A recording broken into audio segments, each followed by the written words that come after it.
I mean, that is the land of unconfirmed reports. We came, we saw, he died.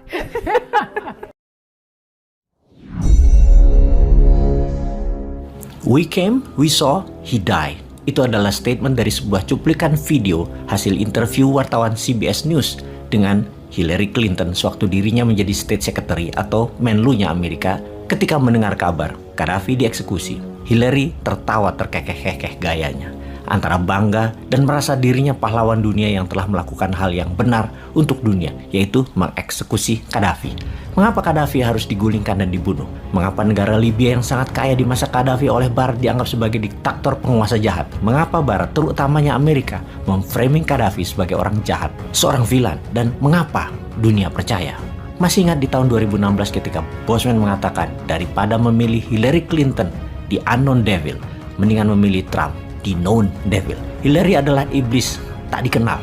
Trump kita tahu iblis semacam apa dia. Hillary lebih buas. Amerika memang buas di bawah Partai Demokrat yang di belakangnya cabalis. Kalimat we came, we saw, he die adalah jahat. Reaksi Hillary merupakan wujud asli pemimpin Amerika yang haus darah dan brutal. Kampanye menumpas Gaddafi adalah melindungi rakyat Libya dari rezim Gaddafi yang jahat. Sementara di sisi ekonomi, Amerika mau ambil cadangan minyak Libya. Namun minyak adalah bonus. Aslinya mengeksekusi Gaddafi adalah untuk protek dolar. Karena Gaddafi mempromosikan gold dinar sebagai mata uang tunggal Afrika dan semua pembayaran luar negeri masuk ke negara Afrika harus pakai gold dinar. Dan hal ini akan menggantikan fungsi dolar di Afrika. Kita semua tahu menyerang dolar haruslah perlahan dengan shadow dan secara tiba-tiba serangan itu dilakukan. Kalau terbuka, kalian akan jadi target. Kita semua tahu bahwa dolar adalah sebuah keharusan untuk menjadi tulang punggung mata uang dunia karena berkurangnya penggunaan dolar akan otomatis membuat Amerika lumpuh. Merubuhkan Amerika itu gampang. Stop pakai dolar. Collapse dalam seketika Amerika itu. Hingga 7 tahun yang lalu, 90% transaksi dunia menggunakan dolar. 60% cadangan devisa negara dunia menyimpan dalam dolar. Dan 55% hutang dunia adalah kepada dolar. Namun saat ini dunia mulai berubah. Hanya 80%-an transaksi dunia memakai dolar. 50% cadangan devisa negara menggunakan dolar dan hanya 40% hutang dunia memakai dolar. Yuan mulai ambil peran. Juga barter ambil peran besar terutama dalam 6 bulan ini efek perang di Ukraina. Kalau berkepanjangan dunia dalam keadaan perang, dolar akan ambyar. Dan kita harus berterima kasih kepada Putin yang setidaknya sekarang sahabat mulai paham kenapa new mind ke Putin, kenapa new mind pro Putin. Kekuatan dolar adalah kekuatan luar biasa bagi Amerika. Sehubungan dengan Gaddafi, Libya diserang full force. Serius sekali Amerika mengeksekusinya karena gold dinar adalah world threat bagi Amerika. Tiongkok selama memakai economic approach dilakukan hanya perang dagang dan perang ekonomi. Responnya oleh Amerika. Rusia pakai perang militer. Amerika suka karena dagang senjatanya nambah laku. Gaddafi mau menggantikan dolar. Disikat seketika. Makanya gold payment system kita harus bermain cantik. Dalam email Hillary yang bocor ke publik dikatakan dengan jelas, menumbangkan Gaddafi adalah melindungi dolar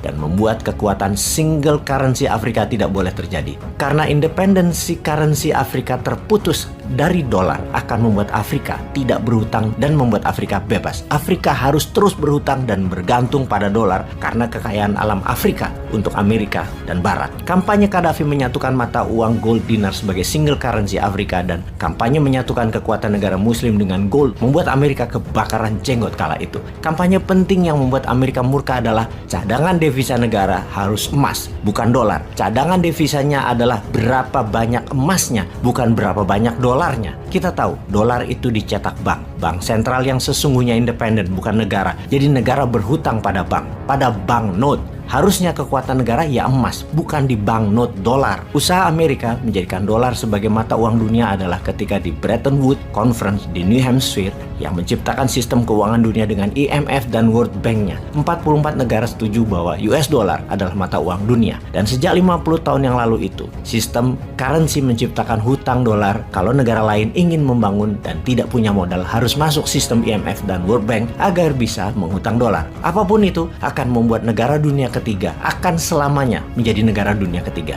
Miskin, menjadi negara miskin tak berdaulat dan selalu berhutang. Memang janjinya di Bretton Woods Conference adalah dolar akan selalu diterbitkan berdasarkan emas. Lalu seluruh mata uang dunia dipeg ke dolar. Namun suatu hari pada puncaknya, dolar tidak bisa menepati janjinya. Cadangan emasnya habis, kebutuhan dolar meningkat terus, yaitu di tahun 70-an. Lalu Amerika menggunakan strategi lain, yaitu menerbitkan dolar dipeg dengan minyak bumi yang disebut dengan petrodolar, yang ternyata rapuh dolarnya karena harga minyak bumi bisa liar bergerak dan produksinya ada batasnya. Dolar pun tidak tahan, tidak memiliki lagi underlying. Puncaknya di tahun 1971, dolar melepas jaminan emas dan petrol, menjadikan dolar diterbitkan berdasarkan proyek dan hutang proyek. Dolar diprint berdasarkan hutang dunia. Sejak saat itu, dolar diprint at will, maunya berdasarkan keputusan politik, bukan murni berdasarkan kebutuhan ekonomi. Kembali ke Afrika. Di tahun 2009, Gaddafi diangkat sebagai Ketua African Union, Pakta Negara-Negara Afrika. Gaddafi yang curiga Afrika akan disadamkan di tahun 2003 sudah menyiapkan rencana besar. Afrika harus punya single currency gold dinar. Kita semua tahu Saddam digulingkan dan dibunuh juga bukan karena senjata pemusnah massal milik Irak yang akan ditiadakan seperti kampanye George Bush, tetapi jangan sampai minyak Irak transaksi pakai emas dan bukan dolar dan menjadi menguat. Karena itu, Gaddafi dengan menyatukan seluruh kekuatan Afrika, Amerika tidak mungkin mensadamkan dirinya dan Libya. Gaddafi punya mimpi menyatukan Afrika, menjadikan Afrika the leading global player. Gaddafi adalah pionirnya, pendulunya sebelum Putin beraksi sekarang. Putin mempeg rubel dengan emas, oil, dan gas. Adalah sama dengan apa yang Saddam Hussein lakukan, juga sama dengan yang Gaddafi lakukan. Gaddafi strategi membuat Afrika menjadi satu negara, satu tentara, satu paspor, dan satu currency. Dua hal yaitu satu paspor dan satu tentara, Amerika dan Barat tidak takut. Tapi satu currency, Gaddafi must die. Semoga sahabat semakin paham, gold payment system kita juga punya masalah yang sama. Namun kali ini kita harus kompak, harus berani, dan segerakan semangat Indonesia emas. Hurrah!